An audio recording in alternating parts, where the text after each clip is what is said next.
Hello welcome back to मेरो एउटा नयाँ छुट्टै च्यानलमा चाहिँ तपाईँलाई स्वागत छ। आज चाहिँ म यो मियागी केनको सेन्डाईको चाहिँ डोमेस्टिक एयरपोर्ट अथवा इन्टरनेसनल एयरपोर्टमा चाहिँ आज आएको छु।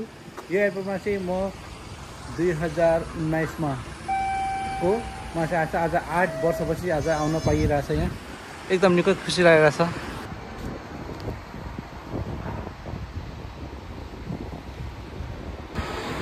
डोमेस्टिक एयरपोर्ट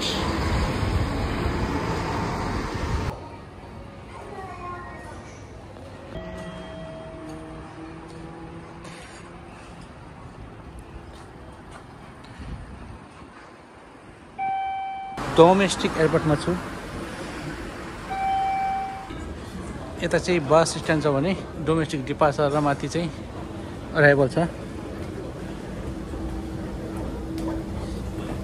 यसको बनावट चाहिँ लगभग हाम्रो अहिले पोखराको इन्टरनेसनल एयरपोर्ट त्यस्तै लगभग त्यस्तै छ। खासै चाहिँ डिजाइन चाहिँ त्यस्तै भन्नु मिल्छ, कम्पेयर चाहिँ गर्न मिल्दैन।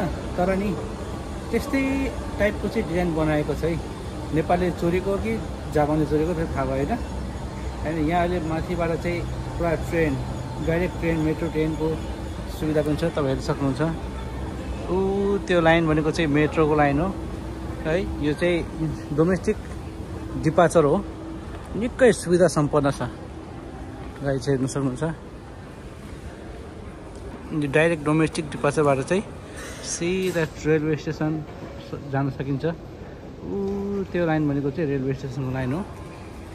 यो ठाउँमा चाहिँ म आजभन्दा चाहिँ 8 वर्ष पहिला चाहिँ आएको गाइज होइन।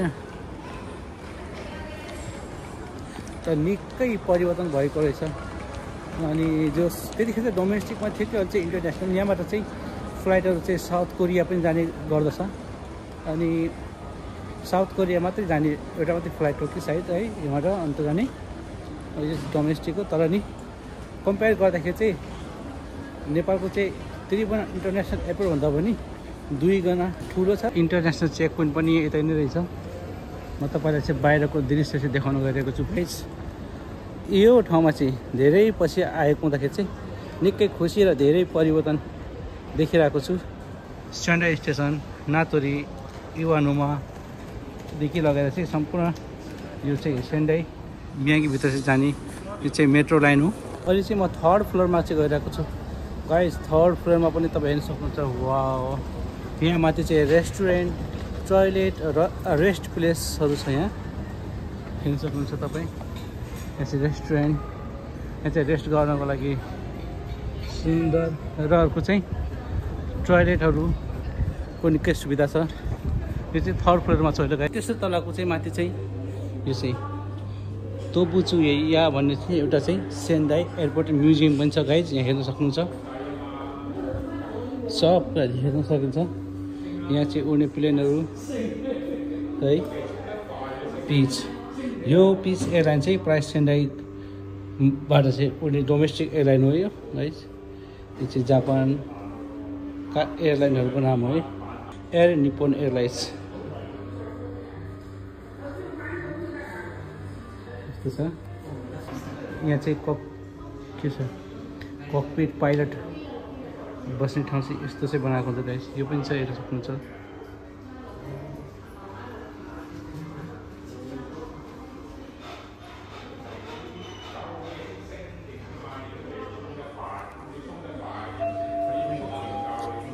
ठ्याक्कै गाइस यो चाहिँ प्लेनको चाहिँ अगाडि पाइलट बस्ने ठाउँ हो।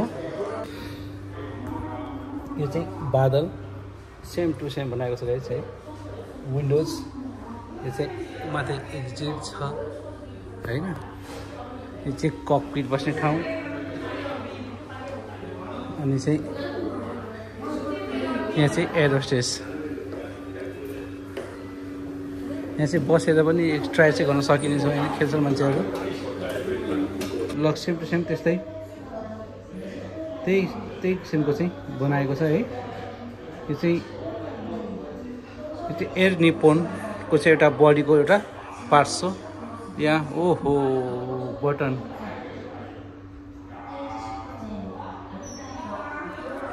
कसरी दिमागमा चाहिँ आउँछ होला हो गाइज।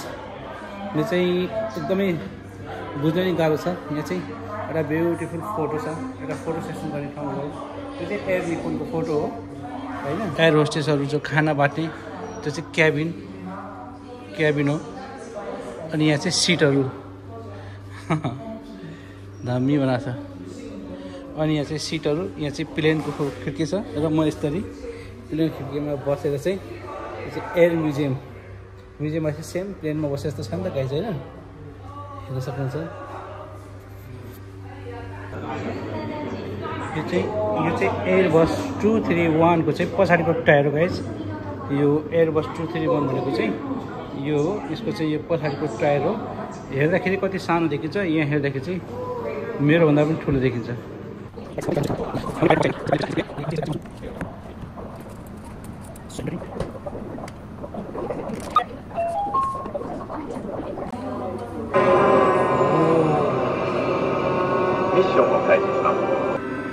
उडाइरहेको छु।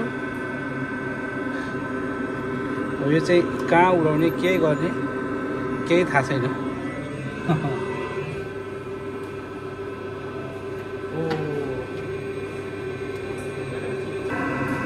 ल्यान्डिङ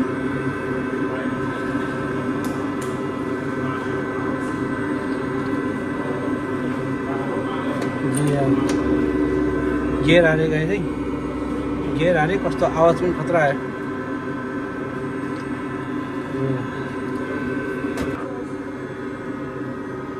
सक्यो ल्यान्डिङ पनि गर्न सकेन, पैसा पनि सक्यो, यस्तै छ।